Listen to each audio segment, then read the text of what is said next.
Dear students, welcome to the education will. आप सबका दी education में स्वागत है। अभी पिछली क्लास प्यारे बच्चे आप सब क्या पढ़ रहे थे? दो चरवाहा रैखिक समीकरण and linear equation in two variables. दो चरवाहा रैखिक समीकरण के युग पढ़ रहे थे, pair of linear equation in two variables. तो अपनी बुक ओपन करिए। दो चर वाले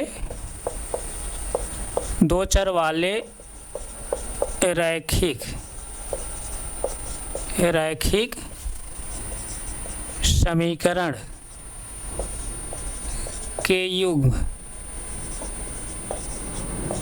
यानी पेयर ऑफ लीनियर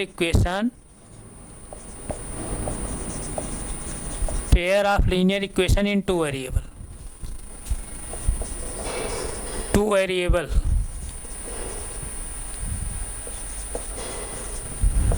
वेरिएबल्स। इसमें हम लोग कौन से एक्सरसाइज पढ़ रहे हैं? एक्सरसाइज 3.2 पढ़ रहे हैं। तो एक्सरसाइज जो है 3.2 ओपन करिए, यानी प्रश्नावली जो है 3.2 ओपन करिए। आप सब प्रश्नावली 3.2 ओपन करिए। प्रश्नावली 3.2 यानी एक्सरसाइज जो है 3.2 ओपन करिए। जो भी कंटेंट हम पढ़ा रहे हैं एनसीईआरटी बुक्स पढ़ा रहे हैं, एनसीईआरटी से। तो आप सब जो है एनसीईआरटी बुक होगी। अगर ये एनसीईआरटी बुक नहीं है, जो भी बुक आपके पास है, ये एक्सरसाइज जो है 3.2 जो है ओपन करिए। तो इसमें जो है हम लोग क्वेश्चन नंबर कौन सॉल्व कर रहे थे? क्वेश्चन नंबर हम लोग 4 सॉल्व कर रहे थे। क्वेश्चन नंबर 4 पिछली क्लास में हम लोग क्वेश्चन नंबर 4 सॉल्व कर रहे थे। क्वेश्चन नंबर 4 देखिए क्या है। निम्न रैखिक समीकरणों के युग्मों में से कौन से युग्म संगत हैं या कौन से असंगत हैं, या संगत हैं तो ग्राफी विधि से हल ज्ञात कीजिए। तो इसमें हम लोग जो है क्वेश्चन नंबर 1 भी सॉल्व किए थे, क्वेश्चन नंबर 2 भी सॉल्व किए, क्वेश्चन नंबर 3 भी सॉल्व किए थे। अब क्वेश्चन नंबर हमको 4 सॉल्व करना है, यानी जो है क्वेश्चन 4 का यानी प्रश्नावली जो है प्रश्नावली 3.2 यानी एक्सरसाइज जो है एक्सरसाइज 3.2 का जो है क्वेश्चन नंबर 4 का 4 क्वेश्चन नंबर 4 का 4 क्वेश्चन है। तो ये क्वेश्चन क्या है? ये क्वेश्चन क्या है? क्वेश्चन क्या है? क्वेश्चन क्या है? 2x पहला इक्वेशन दिया है, 2x माइनस 2y और माइनस 2 = 0 इक्वेशन नंबर 1 दिया है। इसी तरह से जो है इक्वेशन नंबर 2 क्या दिया है? 4x, अपनी बुक में आप मिलाते रहिए, 4x माइनस 4y और माइनस 5 = 0 दिया है। इस तरह से 2 इक्वेशन दिया है। अब इन्हीं इक्वेशन को चेक करना है कि ये संगत हैं का संगत हैं। अगर संगत हैं तो इनका ग्राफी विधि से जो है आपको उनका सलूशन निकालना, हल निकालना है। तो पिछली क्लास में 3 क्वेश्चन बताया था, किसी को डाउट नहीं होना चाहिए। तो आप लोग सॉल्व भी किए होंगे हो सकता है। तो जो बच्चे नहीं सॉल्व किए हैं, हम यहाँ सॉल्व कर रहे हैं, उसको देखें। तो आइए जो है हम लोग इस क्वेश्चन सॉल्व करें। कोई प्रॉब्लम नहीं है अब यहाँ तक? तो क्वेश्चन आप देख लिए हैं ना, तो अब जो है हम लोग क्वेश्चन सॉल्व करेंगे। तो आइए जैसे देखिए, अब यही 2 इक्वेशन हैं, इन्हीं दोनों इक्वेशन को चेक करना है कि संगत हैं कि असंगत हैं। यानी इन दोनों जो समीकरण दिए गए हैं, इनका जो युग्म है, जो पेयर है, संगत युग्म है का असंगत युग्म है। संगत युग्म कब होता है? जब इन दोनों समीकरणों का जो है कोई सलूशन अगर प्राप्त होगा, तब ये दोनों समीकरण क्या होंगे? संगत युग्म होंगे। अगर इन दोनों समीकरणों कोई सलूशन नहीं प्राप्त होगा, तब क्या होंगे? असंगत होंगे। तब मैं क्या बताया था, इन दोनों समीकरणों के जो है जब हम एक साथ पढ़ रहे हैं, तो इन दोनों समीकरणों के लिए मैं क्या बताया, 3 कंडीशन बनती है। पहली कंडीशन क्या बनती है? a1/a2 is not equal to b1/b2 रहेगा। तो उस कंडीशन में इन दोनों समीकरणों का जो है एक अद्वितीय सलूशन प्राप्त होगा, एक अद्वितीय हल प्राप्त होगा, अर्थात एक यूनिक सलूशन प्राप्त होगा। जब एक अद्वितीय हल प्राप्त होगा, यूनिक सलूशन प्राप्त होगा, यानी इन दोनों समीकरण सलूशन प्राप्त हो रहा है, उस कंडीशन में ये दोनों समीकरण क्या होंगे? संगत युग्म होंगे। अगर दूसरी कंडीशन क्या होती है, a1/a2 equal to b1/b2 equal to c1/c2 होता है, तो उस कंडीशन में ये दोनों समीकरण क्या होते हैं? इन दोनों समीकरण क्या होते हैं? अनंत हल प्राप्त होते हैं, या अनेक हल प्राप्त होते हैं, अनंत हल प्राप्त होते हैं। तो उस कंडीशन में भी जो है इन दोनों समीकरण जो होंगे क्या होंगे? इनका युग्म होगा, संगत युग्म होगा। और तीसरी कंडीशन क्या बनती है, a1/a2 equal to B1/B2 is not equal to C1/C2 अगर होता है तो उस कंडीशन में इन दोनों समीकरणों के क्या होगा, कोई सलूशन नहीं प्राप्त होगा। तो उस कंडीशन में ये दोनों समीकरण का जो योग होगा संगत योग नहीं होगा। ये सब मैं पिछली क्लास में बहुत डिटेल्स बताया, किसी को कोई डाउट नहीं होना चाहिए। अब यहाँ से हम क्या करेंगे, पहले A1 B1 C1 A2 B2 C2 value निकालेंगे यहाँ पर। और पहले जो है वैल्यू निकालने से पहले हम इक्वेशन जो है चेक कर लेंगे कि क्या इस इक्वेशन दोनों इक्वेशन हम लोग चेक कर लेंगे क्या दो चरवाहा रैखिक समीकरण के स्टैंडर्ड इक्वेशन है। यानी लीनियर इक्वेशन टू वेरिएबल का स्टैंडर्ड जो इक्वेशन होता है क्या होता है, AX + BY + C = 0। क्या इस फॉर्म है, नहीं है, इस फॉर्म में है, ए भी है ए भी है। इसलिए हमको अब इसमें कुछ जो है बदलाव नहीं करना है। चूँकि दो समीकरण दिए गए हैं तो दो स्टैंडर्ड इक्वेशन होगा, A1x + B1y + C1 = 0। इसी तरह A2x + B2y + C2 = 0। इस तरह दो स्टैंडर्ड इक्वेशन होंगे। अब यहाँ से हम क्या करेंगे, A1 B1 C1 A2 B2 C2 value find out करेंगे। तब मैं क्या बताया था, x का जो कोफिशिएंट होता है क्या होता है, a होता है। जैसे यहाँ देखिए x का coefficient a, y coefficient b और c जो है कांस्टेंट है। तो इस तरह से हम यहाँ पर निकाल लेंगे। A1 यहाँ क्या होगा, x का कोफिशिएंट क्या है 2, B1 क्या होगा y का कोफिशिएंट क्या है -2, C1 क्या होगा कांस्टेंट जो है कांस्टेंट क्या है -2 है। किसी कोई डाउट नहीं, डाउट है। इसी तरह जैसे इक्वेशन नंबर 2 से भी हम लोग A2 B2 value find out करेंगे। A2 क्या होगा, x कोफिशिएंट क्या है 4 है। B2 क्या होगा, y कोफिशिएंट क्या है -4 है। C2 क्या होगा, कांस्टेंट क्या है -5 है। किसी कोई डाउट नहीं, डाउट है। A1 B1 C1 A2 B2 C2 value हम लोग इस तरह फाइंड आउट कर लिए। अगर इस तरह से कोई कन्फ्यूजन है तो मैं बताया हूँ कि ये जो स्टैंडर्ड इक्वेशन है, इस स्टैंडर्ड इक्वेशन का जो है पदों से जो है इक्वेशन नंबर 1 का जो है हम कंपेरिजन करेंगे पदों का। उसी तरह जो है ये जो दूसरा स्टैंडर्ड इक्वेशन है इक्वेशन नंबर 2 से जो है उसके पदों का हम कंपेरिजन करेंगे। यहाँ पर स्टैंडर्ड इक्वेशन जो 1 है, 1 का पहला पद क्या है, A1x है। क्या है, A1x है, A1x। अब इसका पहला पद क्या है 2x है। दोनों इक्वल करके यहाँ x दोनों जब इक्वल करेंगे तो चूँकि पदों कंपेरिजन कर रहे हैं, तुलना कर रहे हैं ना, तो x कैंसिल हो जाएगा। A1 = क्या प्राप्त हुआ 2। इस तरह से इक्वेशन नंबर 1 जो है स्टैंडर्ड इक्वेशन है, इसका दूसरा जो पद है क्या है B1y है। और इसका दूसरा पद क्या है -2y है। यानी B1y = -2y, y से y कैंसिल हुआ, B1 = -2। किसी कोई डाउट। इसका जो है तीसरा पद क्या है C1 है। इसका तीसरा पद क्या है -2 है। इस तरह से A1 B1 C1 वैल्यू निकल गई। इसी तरह जो स्टैंडर्ड इक्वेशन जो दूसरा है दो चरवाहा रैखिक समीकरण का, उससे जो है इक्वेशन नंबर 2 का हम कंपेरिजन करेंगे पदों का यानी टर्म का। तो अब यहाँ देखिए, जैसे अब यहाँ ध्यान दीजिएगा। अब यहाँ से जैसे देखिए A2x पहला पद है इसका। अब इसका पहला पद क्या है 4x है। 4x x कैंसिल हुआ तो A2 = क्या हुआ प्राप्त हमको 4। इसी तरह दूसरा पद क्या है B2y है। B2y तो यहाँ से दूसरा पद क्या है -4y y से y कैंसिल हुआ तो B2 = क्या प्राप्त हुआ -4। किसी कोई डाउट नहीं, डाउट है। इसका तीसरा पद क्या है C2 है। अब इसका तीसरा पद क्या है -5 है। इस तरह से A2 B2 C2 वैल्यू हमको फाइंड आउट हो गई।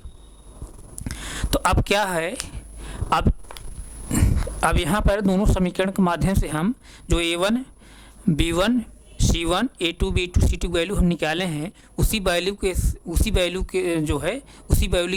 के माध्यम से जो है हम लोग चेक करेंगे इन दोनों समीकरणों के लिए कौन सी कंडीशन फॉलो हो रही है। A1/A2 is not equal to B1/B2 बन रहा है कि A1/A2 = B1/B2 = C1/C2 बन रहा है, या A1/A2 = B1/B2 is not equal to C1/C2 बन रहा है। कौन सी कंडीशन बन रही है। अगर A1/A2 होगा, अगर A1/A2 is not equal to B1/B2 होगा, उस कंडीशन में इन दोनों समीकरण से जो बनने वाली रेखाएं होंगी जब हम ग्राफ बनाएंगे तो एक दूसरे क्या करेंगे, इंटरसेक्ट करती हैं। जब इंटरसेक्ट करती हैं, एक ही जो है पॉइंट पे इंटरसेक्ट करती हैं, उस पॉइंट पर हमको एक कॉमन कोऑर्डिनेट प्राप्त होगा, एक सर्वनिष्ठ जो है निर्देशांक प्राप्त होगा। उन सर्वनिष्ठ निर्देशांक के माध्यम से ये दोनों समीकरण क्या होंगे, सेटिस्फाई होंगे, अर्थात वही कोऑर्डिनेट क्या होगा, इन दोनों समीकरण क्या सोल्यूशन होगा। उस कंडीशन में इन दोनों समीकरण का सिर्फ एक अद्वितीय हल प्राप्त होगा, एक यूनिक सोल्यूशन प्राप्त होगा, एक अद्वितीय हल प्राप्त होगा। तो उस कंडीशन में तब क्या होगा, इन दोनों समीकरण क्या होंगे, एक दूसरे संगत होंगे, क्योंकि इन दोनों का समीकरणों का क्या हल प्राप्त हो रहा है। इसी तरह जो है दूसरी कंडीशन में क्या बताया हूँ, इन दोनों समीकरण के माध्यम जब दोनों रेखाएं हम लोग ग्राफ बनाते हैं, अगर दोनों रेखाएं दूसरे जो है कोइंसिडेंट होंगी, संपाती हो जाएंगी। जब संपाती हो जाएंगे तो कई जो है पॉइंट पर संपाती होंगी, कई जो है जब संपाती होंगी कई पॉइंट जो है इंटरसेक्ट करेंगी, यानी दोनों रेखाएं एक ही रेखा पर चलेंगी तो कई जगह इंटरसेक्ट करेंगी। कई जगह जब इंटरसेक्ट करती हैं तो हमको कई कॉमन कोऑर्डिनेट प्राप्त होते हैं। जब कई कॉमन कोऑर्डिनेट प्राप्त होते हैं, उस कंडीशन में इन दोनों समीकरण का अनेक हल प्राप्त होता है, यहाँ तक कि अनंत हल प्राप्त होता है। उस कंडीशन में भी जो है इन दोनों समीकरणों का क्या होगा, हल प्राप्त हो रहा है। उस कंडीशन में भी क्या होगा, ये दोनों समीकरण जो युग्म दिया गया है संगत युग्म होगा। कब, जब a1/a2 equal to b1/b2 upon a1/a2 equal to b1/b2 equal to c1/c2 रहेगा, तब उस कंडीशन में दोनों रेखाएं जो होंगी एक दूसरे कोइंसिडेंट होंगी, संपाती होंगी। जब a1/a2 equal to b1/b2 is not equal to c1/c2 होगा, उस कंडीशन में इन दोनों समीकरण जो बनने वाली रेखाएं होंगी एक दूसरे पैरेलल होंगी। जब पैरेलल रेखाएं होंगी तो एक दूसरे कहीं इंटरसेक्ट करेंगी नहीं। जब कहीं इंटरसेक्ट ही नहीं करेंगी तब क्या होगा, कोई कॉमन कोऑर्डिनेट हमको नहीं प्राप्त होगा। जब कोई कॉमन कोऑर्डिनेट ही नहीं प्राप्त होगा तो इन दोनों समीकरण कोई सलूशन नहीं प्राप्त होगा। तो आइए जैसे देखिए कौन सी कंडीशन बन रही है। अब जैसे देखिए a1/a2 पहले निकालिए, a1/a2, a1 क्या है, a1 क्या है, 2 है, a2 कितना है, 4 है, 4 है। इसको सिंपलीफाई जब करेंगे तो सिंपलाई दैट क्या प्राप्त होगा, 1/2। इसी तरह जैसे b1/b2 निकालिए, b1 क्या है, b1 क्या है, -2 है, और b2 क्या है, -4 है, -4 है। माइनस माइनस कैंसिल हो जाएगा, क्योंकि ऊपर ही माइनस है नीचे ही माइनस, कैंसिल हो जाएगा। इसको सिंपलीफाई जब करेंगे 2 1 जा 2, 2 2 जा 4, यानी 1/2 आया। इसी तरह जैसे c1/c2 जब निकालेंगे क्या आएगा, c1 क्या है, -2 है, और c2 कितना है, -5 है। माइनस ऊपर ही नीचे भी कैंसिल हो जाएगा, तो माइनस माइनस कैंसिल हो जाएगा। c1/c2 क्या प्राप्त होगा हमको, 2/5। अब जैसे देखिए यहाँ पर कौन कंडीशन बन रही है, a1/a2, a1/a2, फिर क्या है b1/b2। अब a1/a2 b1/b2 equal to c1/c2। अब रखिए a1/a2 क्या है, 1/2 है, रखिए यहाँ पर 1/2। b1/b2 क्या है, ये भी 1/2 है, 1/2 है, 1/2। c1/c2 क्या है, 2/5 है, 2/5 है। अब देखिए a1/a2 इक्वल टू b1/b2 तो हो रहा है, लेकिन c1/c2 जो है इन दोनों बराबर नहीं हो रहा है, यानी a1/a2 equal to b1/b2 is not equal to है c1/c2। a1/a2 equal to b1/b2 is not equal to है c1/c2। कौन सी कंडीशन बन रही है, तीसरी कंडीशन बन रही है, यानी a1/a2 equal to b1/b2 is not equal to जब c1/c2 होता है, तब उस कंडीशन में इन दोनों समीकरण से जो बनने वाली रेखाएं होती हैं, लाइन होती हैं, एक दूसरे के पैरेलल होती हैं, समांतर होती हैं। जब पैरेलल रहेंगी, समांतर रहेंगी, उनको आप अनंत दूरी तक बढ़ाते जाएंगे, कहीं इंटरसेक्ट नहीं करेंगी। जब कहीं इंटरसेक्ट ही नहीं करेंगी तो हमको कोई जो है कॉमन कोऑर्डिनेट नहीं प्राप्त होगा, कोई कॉमन कोऑर्डिनेट नहीं प्राप्त होगा। तब क्या होगा, उस कंडीशन में इन दोनों समीकरणों के लिए जो है कोई हमको सलूशन नहीं प्राप्त हो, कोई हल नहीं प्राप्त होगा, क्योंकि कॉमन कोऑर्डिनेट नहीं प्राप्त होगा। जब कॉमन कोऑर्डिनेट ही नहीं प्राप्त हो रहा है, अगर कॉमन कोऑर्डिनेट प्राप्त होता तो वही कॉमन कोऑर्डिनेट के माध्यम से ये दोनों समीकरण क्या होते, सेटिस्फाई होते। समीकरण नंबर 1 भी सेटिस्फाई होता, समीकरण नंबर 2 भी सेटिस्फाई होता, यानी वो ऐसा कॉमन कोऑर्डिनेट रहता है जिससे इक्वेशन नंबर 1 भी सेटिस्फाई होता है, इक्वेशन नंबर 2 भी सेटिस्फाई होता है, दोनों इक्वेशन सेटिस्फाई हो जाते हैं। लेकिन यहाँ पर दोनों रेखाएं एक दूसरे के पैरेलल हैं, तो इसका मतलब दोनों जो रेखाएं एक दूसरे जब पैरेलल हैं तो कहीं इंटरसेक्ट नहीं करेंगी। जब कहीं इंटरसेक्ट नहीं करेंगे तो कोई कॉमन कोऑर्डिनेट नहीं प्राप्त होगा, कोई कॉमन कोऑर्डिनेट नहीं प्राप्त होता, इन दोनों समीकरण कोई सोल्यूशन नहीं प्राप्त होगा। तब क्या है, इन दोनों समीकरण का जो है, इन दोनों समीकरणों कोई हल हमको नहीं प्राप्त हो रहा है। जब दोनों समीकरण का हल नहीं प्राप्त हो रहा है तब क्या करना है कि इन दोनों समीकरण का ये जो दोनों समीकरण दिए गए हैं, इन दोनों समीकरण कोई हल नहीं प्राप्त हो रहा है, तो ये जो दोनों समीकरण दिए गए हैं इनका जो युग्म है, पेयर है, क्या है, संगत युग्म नहीं है, असंगत है। इनका युग्म जो है क्या है, असंगत है। जब असंगत है तो हमको तब कुछ करना वहाँ पर नहीं है। अगर संगत होता तब हमको ग्राफ के माध्यम से इनका सलूशन निकालना पड़ता, इनका हल निकालना पड़ता। लेकिन इन दोनों समीकरणों का जो पेयर दिया गया है, युग्म दिया गया है, संगत युग्म नहीं है, असंगत युग्म है। क्यों असंगत युग्म है? क्योंकि इन दोनों समीकरणों कोई हल हमको नहीं प्राप्त हो रहा है। जब कोई हल नहीं प्राप्त हो रहा है, जब कोई हल नहीं प्राप्त हो रहा है तो दिया गया जो समीकरण का जो पेयर है, युग्म है, असंगत युग्म है। जब असंगत युग्म होगा तो हमको कुछ करना नहीं है। अगर संगत युग्म होता तब हम क्या करते, ग्राफ के माध्यम से इनका जो है सलूशन निकालते। अब ये जो है ग्राफ बनाते, सलूशन निकालते। लेकिन ये जो है इन दोनों समीकरण कोई हल हमको प्राप्त नहीं हो रहा है। जब हल नहीं प्राप्त हो रहा है, ये दोनों जो समीकरण दिए गए हैं इनका जो युग्म है क्या है, असंगत युग्म है। तो आप यहाँ आंसर क्या लिखेंगे, आंसर क्या लिखेंगे, दिया गया जो युग्म है क्या है, असंगत है, असंगत,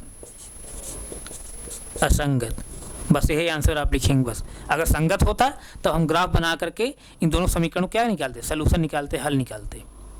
तो इस तरह से क्वेश्चन नंबर जो है 4 समाप्त हो गया। तो किसी कोई डाउट नहीं, डाउट है ना? आप नोट करना चाहें 10 सेकंड समय नोट करिए, नोट करिए तो फिर हम आगे चलें। किसी कोई डाउट नहीं, डाउट है ना? नहीं डाउट है, नोट हो गया। तो इस तरह से क्वेश्चन नंबर 4 समाप्त हो गया। अब हम यहीं तक रख रहे हैं। अब अगली क्लास में जो है हम लोग इसके आगे चलेंगे, क्वेश्चन नंबर 5 पढ़ेंगे। तो किसी को अगर डाउट है जो है तो अपना डाउट हमारे कमेंट बॉक्स आप डालिएगा। जो भी डाउट रहेगा उसको अगली क्लास में रिवाइज करते हुए फिर पुनः आगे बढ़ेंगे। तो हम यहीं तक रख रहे हैं, आगे फिर कंटिन्यू करें। Thank you so much.